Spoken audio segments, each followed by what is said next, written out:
Somos asesinos.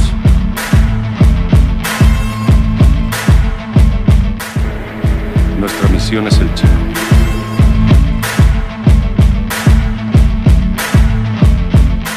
My name is Dr. Sophia Riker.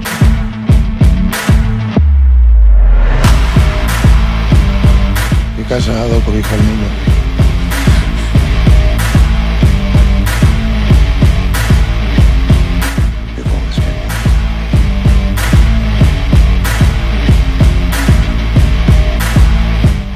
Dead 200 years now.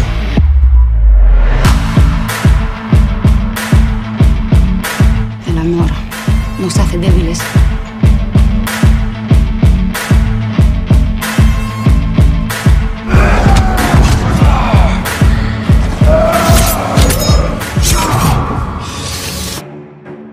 Ordo Kesatria Templar atau yang lebih dikenal dengan Knight Templar yang merupakan sebuah perkumpulan para kesatria Eropa yang berdiri sejak terjadinya Perang Salib pertama, secara rahasia dan berabad-abad lamanya melakukan perburuan terhadap sebuah relik kuno yang dianggap suci karena konon relik kuno tersebut berasal langsung dari surga yang jatuh ke bumi, dan barang siapa yang memilikinya dan berhasil memecahkan rahasia di dalamnya, maka dia dapat menguasai manusia di bumi dengan mengendalikan kebebasan berpikirnya. Yang relik tersebut dikenal dengan nama Apel Eden, yang di Spanyol, tepatnya di Andalusia tahun 1492, pada malam hari di sebuah kastil tua yang berada di tengah padang gurun, sebuah perkumpulan persaudaraan rahasia bernama Assassin's Creed secara diam-diam sedang melakukan ritual sumpah setia untuk salah satu anggotanya bernama Aguilar de Nahre yang akan mengemban sebuah misi penting, yaitu melindungi Apel Eden dengan segala cara, termasuk mempertaruhkan nyawanya sendiri demi mencegah apel suci tersebut jatuh ke tangan Ordo Kesatria Templar. Sí, mentor. Lalu Sin pun meloncat ke tahun 1986 di daerah Baja California, Meksiko, di mana di saat itu seorang anak laki-laki terkejut setiba di rumahnya melihat ibunda tercintanya sudah tidak bernyawa dalam keadaan duduk di kursi makan. Yang tidak jauh dari jasad ibunya berdiri seorang pria bertudung yang rupanya ayah dari anak tersebut, yang di tangannya terselip sebuah mata pisau yang digunakan untuk menghabisi istrinya sendiri. Lalu setelah itu sang ayah pun meminta si anak tersebut untuk segera meninggalkan rumahnya segera. Karena tidak lama setelah anak tersebut melarikan diri, datanglah sekelompok orang yang bersenjata lengkap yang langsung mengepung rumah anak tersebut. Live in the shadows. Yang 30 tahun kemudian, sang anak laki-laki yang bernama Callum Lynch tersebut telah tumbuh menjadi pria dewasa dan mendekam di sebuah penjara di Texas, Amerika, yang pada hari itu akan menjalani hukuman suntik mati karena telah melakukan tindak kejahatan pembunuhan, yang di saat Lynch tengah mengalami kesakitan karena racun telah disuntikan masuk ke dalam tubuhnya. Dari ruangan saksi terlihat samar-samar seorang wanita memperhatikan dalam kegelapan detik-detik Lynch meregang nyawa. Namun anehnya, Lynch yang seharusnya saat itu sudah berada di liang lahat justru kembali tersadar dan berada di sebuah ruangan seperti sebuah lab, yang di sampingnya terlihat seorang wanita cantik yang menemani Lynch, yang rupanya wanita itulah yang berada di ruang saksi saat Lynch dieksekusi mati. Dan wanita tersebut memperkenalkan dirinya kepada Lynch dengan nama Dr. Sophia Rickens. My name is Dr. Sophia Riker. Sophia menjelaskan kepada Lynch kalau dirinya secara hukum telah dianggap mati setelah Lynch menjalani proses hukuman mati di lapas tadi. Yang setelah mendengarkan penjelasan dari Sophia tadi, Lynch yang masih berada dalam pengaruh racun suntik mati tadi menjadi bingung dan ketakutan, hingga membuat Lynch panik dan keluar ruangan pemeriksaan dalam keadaan tubuh masih belum stabil dan sehat kembali. Hingga akhirnya sampailah Lynch di ruang terbuka di gedung penelitian tersebut, yang di situ juga terdapat orang-orang yang sama dengannya dengan pakaian yang berbeda. Yang di saat Lynch berdiri di atas pagar balkon, Sofia pun menjelaskan kalau Lynch bukanlah tahanan melainkan sebagai objek penelitian dari Yayasan Abstergo cabang Madrid, sebuah organisasi swasta yang melakukan penelitian kesempurnaan manusia. Yang setelah mendapatkan penjelasan dari Dr. Sofia, Lynch pun turun. Namun di saat itu tiba-tiba saja sebuah jarum bius menempel di lehernya dan langsung membuat Lynch jatuh terkapar. Yang rupanya tembakan dari jarum bius tersebut berasal dari anak buah McGowan yang merupakan kepala keamanan di fasilitas penelitian canggih tersebut, yang mendapat perintah langsung dari pimpinan organisasi dan juga ayah Dr. Sofia sendiri, Alan Rikin. Dr. Sofia yang cukup marah karena melakukan hal tersebut tanpa seizin darinya langsung memerintahkan kepada si kepala keamanan untuk menyiapkan Animus, yang rupanya itu adalah sebuah nama untuk sebuah mesin robot bertangan raksasa canggih yang memiliki fungsi membuat si pemakainya masuk ke simulasi waktu tertentu dengan menggunakan memori dari DNA si pemakai. Yang di sini ketika Lynch menggunakan mesin tersebut, Animus pun langsung mensimulasikan sebuah kejadian penting dari masa lalu atau dari jejak rekam DNA milik leluhur Lynch yang bernama Aguilar de Nehra, yang di awal memasuki dimensi simulasi dari leluhur Lynch yaitu Aguilar. Di situ terlihat sedang terjadi perang besar yang dikenal dengan Perang Besar Granada, perang antara gabungan pasukan aliansi kerajaan Kristen di Spanyol yang menyerang benteng pertahanan kerajaan Islam Andalusia yang saat itu dipegang oleh dinasti Bani Nasri. Dengan visual gambar yang diambil dari mata burung elang yang terus terbang tinggi, tampilan kembali berubah, yang kali ini memperlihatkan ketujuh tokoh legendaris assassin Spanyol, yang salah satunya adalah Aguilar, di mana mereka semua sedang berada di atas ketinggian untuk memantau dari jauh pergerakan pasukan elit Spanyol yang sedang mengepung sebuah desa. Yang rupanya di situ para pasukan elit Spanyol tersebut sedang mencari keberadaan dari Pangeran Granada yang disembunyikan oleh warga desa. Yang setelah sang pangeran berhasil ditemukan, salah satu dari pimpinan pasukan elit tersebut langsung akan mengeksekusi mati keluarga yang melindungi pangeran. Namun di saat itu para asasin yang telah masuk menyusup di antara kerumunan warga desa langsung merebut kereta tahanan yang terdapat pangeran di dalamnya dan menyerang para pasukan Spanyol tersebut. Es el príncipe.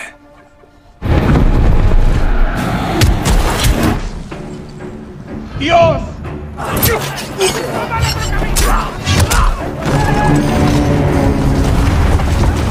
Aguilar yang di saat itu sedang bertarung dengan pasukan Spanyol langsung mendapatkan perintah dari mentornya untuk segera melindungi rekannya Maria, yang di saat itu telah berhasil merebut dan membawa lari kereta tahanan pangeran. Yang di saat itu pula Maria sedang diburu oleh para pasukan elit hitam Spanyol atau Black Knight yang dipimpin oleh seorang yang bernama Ojeda, yang dengan gigih terus mengejar Maria. Aguilar yang dengan cepat memacu kuda tunggangannya berhasil menaiki kereta kuda yang dikendalikan oleh Ojeda dan menghancurkannya.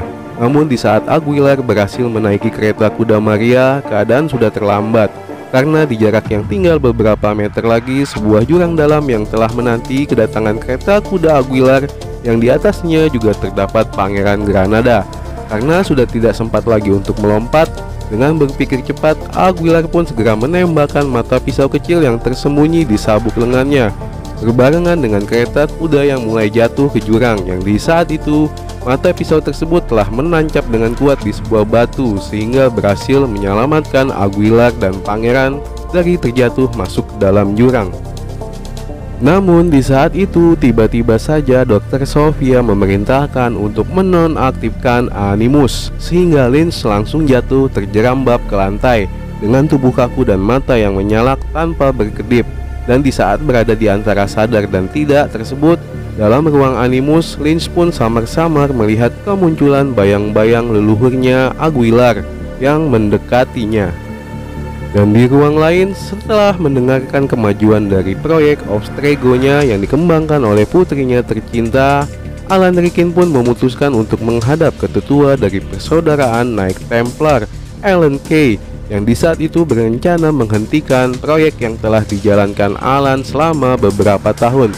Yang begitu mendengar laporan dari Alan pun terkesima dengan hasil yang didapat putri Alan, Dr. Sophia.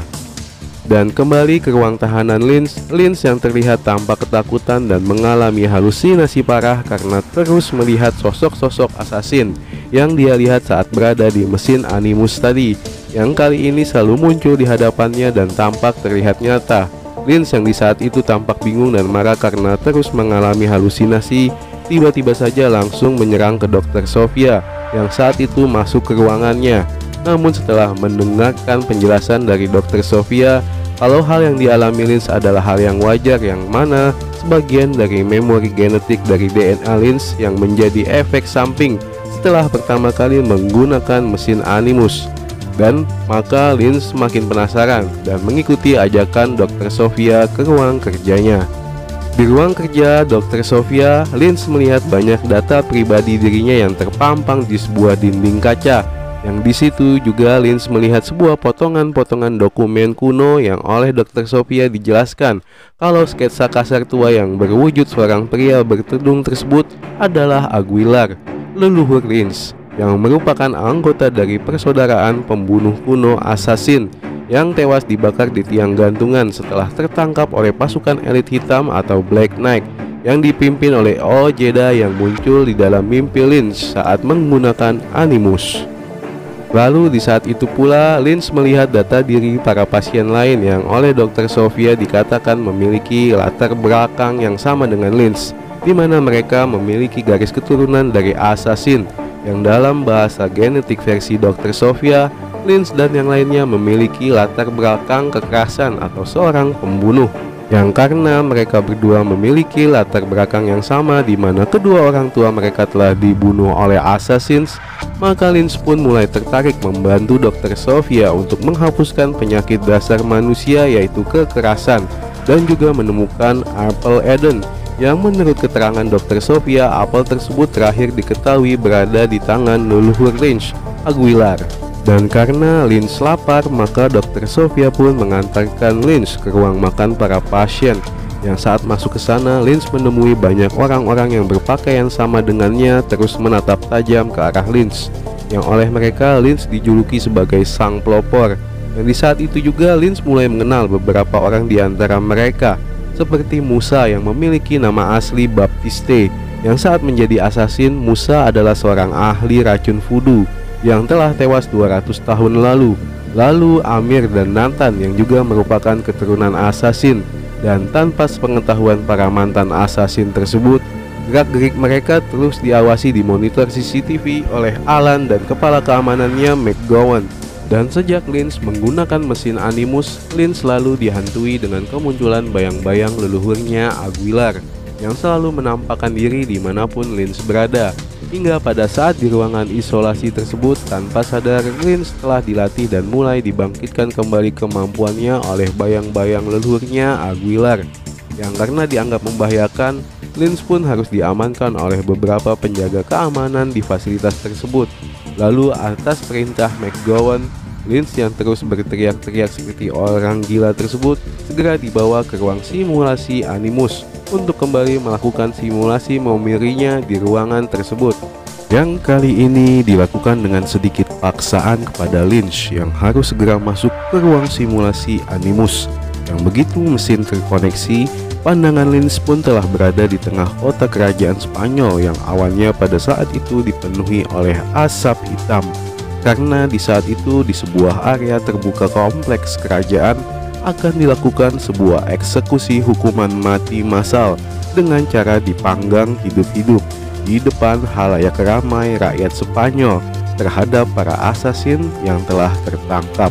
Yang ritual mengerikan tersebut justru dipimpin oleh seorang pemuka agama dominan di kerajaan Spanyol bernama Thomas de Torquemada, yang langsung memerintahkan pembakaran setelah Aguilar dan Maria berada di atas panggung pembakaran. Namun, Aguilar yang masih terus melawan dan berusaha melepaskan diri, akhirnya berhasil membuka belenggu besi di kakinya, yang dengan gerakan cepat juga turut berhasil membebaskan Maria dari belenggu rantainya. Sehingga di saat itu terjadi kebakaran yang cukup besar di atas panggung penyiksaan dan membuat kacau acara eksekusi, yang karena kekacauan tersebut Aguilar dan Maria berhasil menyelamatkan diri. Hingga akhirnya terjadilah kejar-kejaran di atas atap bangunan di kota Spanyol antara dua orang asasin yang begitu mahir melewati atap demi atap bangunan di kota Spanyol dengan para pasukan Black Knight yang berusaha keras mengimbangi kecepatan dua orang asasin tersebut. Hingga akhirnya ketika Aguilar dan Maria mulai tersudut dari kejaran pasukan Black Knight di sebuah tempat pembangunan lonceng menara, Aguilar pun tanpa ragu memutuskan untuk melompat demi tidak tertangkap oleh pasukan Black Knight dan meninggalkan Maria di atas sana seorang diri. Karena Aguilar menyadari jika dirinya tertangkap, maka Apple Eden akan direbut oleh para kesatria Templar.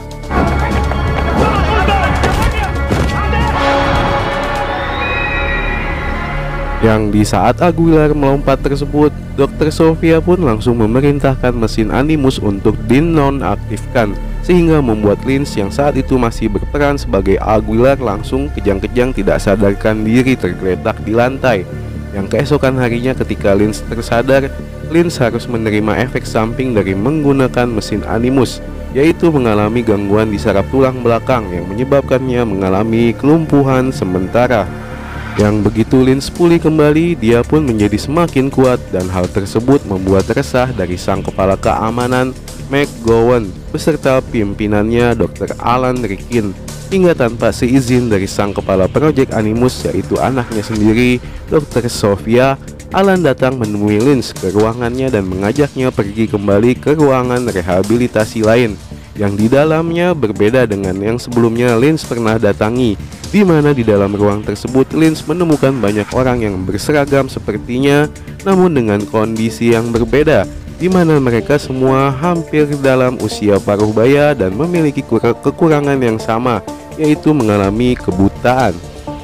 Yang di ruang tersebut tiba-tiba saja Alan membahas mengenai kematian ibu Lynch sambil memegang pisau asasin di tangannya, yang setelah mengatakan kalau di ruangan tersebut terdapat ayah Lynch, Alan pun meninggalkan pisau tersebut di atas sebuah meja untuk digunakan Lynch membunuh ayahnya. Namun setelah Lynch berbicara dengan ayahnya Joseph, Lynch yang di awalnya berniat ingin menghabisi nyawa ayahnya dengan menggunakan pisau yang disediakan Alan, justru membatalkan niatnya tersebut, dan Lynch memilih cara lain untuk balas dendam kematian ibunya dengan cara mengkhianati sumpah asasin yang bertugas menjaga Apple Eden. Dan Lynch juga memutuskan untuk membantu Dr. Sofia melakukan pencarian Apple Eden dengan menggunakan bantuan mesin Animus, yang kali ini Lynch melakukan simulasinya dengan secara sukarela. Namun di saat dalam perjalanan kembali ke kamarnya, Lynch tiba-tiba saja diserang oleh Nathan di sebuah ruangan menuju Animus, yang mana memang sejak awal Nathan sudah khawatir kalau Lynch akan membuka tabir rahasia di mana Apple Eden disembunyikan.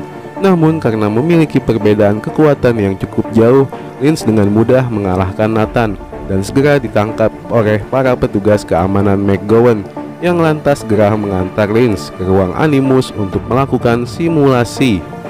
Yang setelah simulasi diaktifkan dan Lynch masuk ke dunia Aguilar, Lynch pun langsung dibawa ke masa Kesultanan Islam Andalusia dinasti Umayyah yang akan berakhir di tanah Spanyol setelah selama berabad-abad berkuasa di tanah Matador tersebut, di mana di saat itu para pasukan Knight Templar yang dipimpin oleh pimpinan barisan pasukan Black Knight, yaitu Thomas de Torquemada, berhasil mengepung istana Alhambra dan memaksa Sultan Muhammad untuk menyerahkan Apple Eden yang akan dia tukarkan dengan nyawa pangerannya.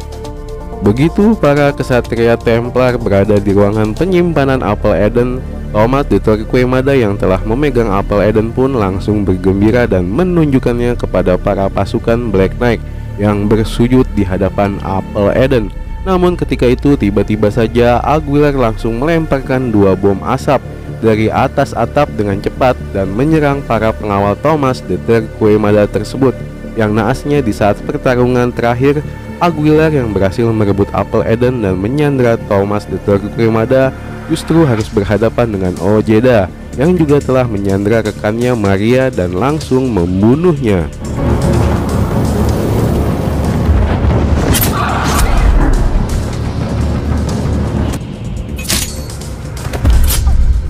Melihat Maria telah dibunuh di hadapannya, Aguilar pun langsung marah dan menyerang Ojeda tanpa ampun, yang menyebabkan terjadinya duel mematikan di antara dua kesatria tersebut, yang dengan susah payah akhirnya berhasil dimenangkan oleh Aguilar, yang langsung melarikan diri setelah mengalahkan Ojeda demi melindungi apel Eden jatuh ke tangan pasukan Black Knight.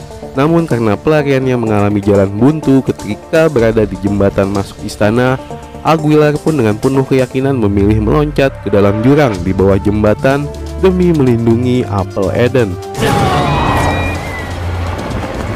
Yang di saat itu pula di ruang Animus, Lins yang masih dalam pengaruh leluhurnya Aguilar telah berhasil merusak mesin canggih Animus di saat melakukan loncatan tersebut.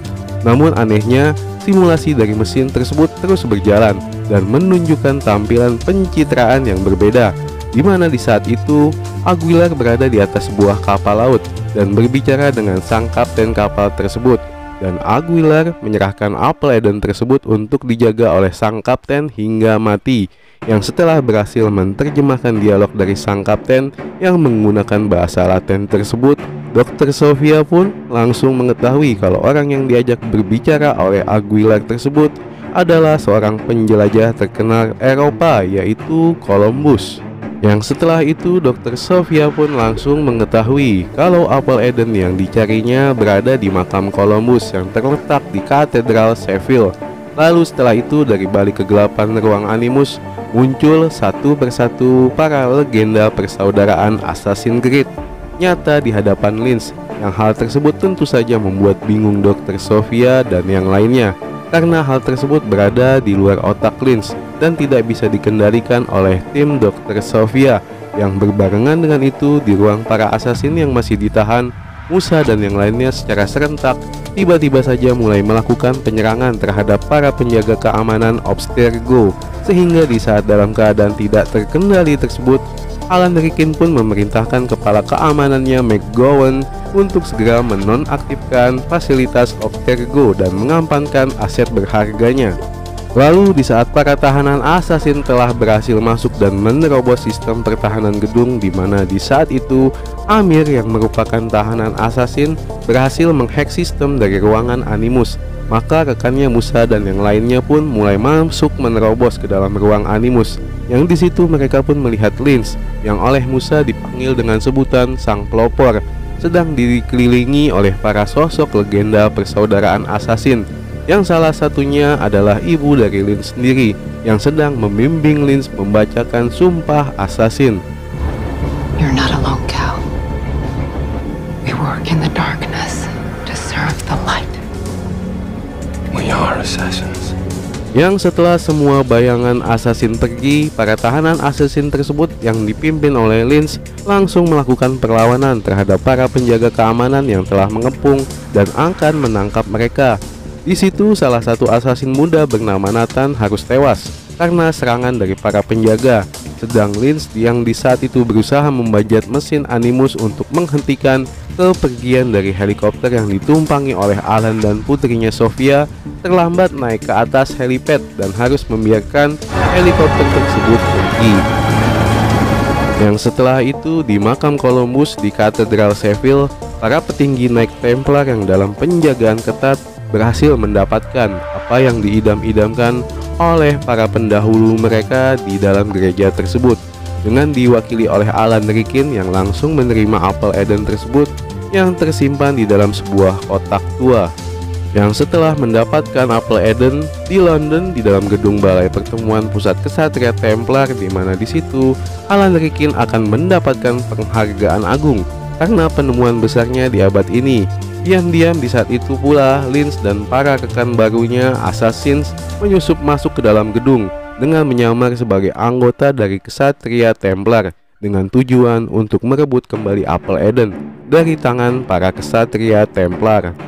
Yang sebelum merebut apel Eden dari tangan Alan Rickyn yang di saat itu telah berada di panggung pertemuan utama, Lynch datang menemui Sofia untuk mengutarakan maksud tujuannya datang ke pertemuan tersebut. Dan Dr. Sofia yang mengetahui kalau ayahnya akan segera dibunuh oleh para asasin yang menyusup masuk ke dalam pertemuan, hanya bisa terdiam mematung ketika Lynch menghilang dari hadapannya, karena Dr. Sofia baru menyadarinya kalau sesosok asasin yang sangat menakutkan bagi para kesatria Templar yang telah dia bangkitkan kembali ini berada di hadapannya. Yang setelah itu di panggung utama, Dr. Alan Rickyn yang saat itu dengan bangga memperlihatkan apel Eden kepada semua anggota Knight Templar, tiba-tiba saja mendapatkan serangan dari seseorang yang muncul begitu saja di belakangnya, yang rupanya itu adalah seorang asasin yang baru saja Dr. Alan menyebutkannya, yang dengan tenangnya langsung menggorok leher Dr. Alan Rickyn dan merebut apel Eden dari tangannya, sehingga di saat itu pula keadaan menjadi kacau di dalam ruangan tersebut, dan kekacauan dimanfaatkan dengan baik oleh para asasin untuk menghilang segera dari tengah keramaian. Lalu setelah kejadian tersebut di depan jasad ayahnya dan para ketua Knight Templar, Dr. Sofia pun bersumpah untuk meneruskan kembali perjuangan ayahnya dengan merebut kembali apel Eden dari tangan para asasin yang akan Dr. Sofia tangkap baik dalam keadaan hidup ataupun mati. Lalu ketiga asasin yang telah berhasil merebut kembali apel Eden dari tangan para kesatria Templar berkumpul kembali di atas sebuah gedung sambil menatap lurus ke depan yang sepertinya akan ada misi selanjutnya yang akan mereka lakukan. Yang setelah itu film pun berakhir.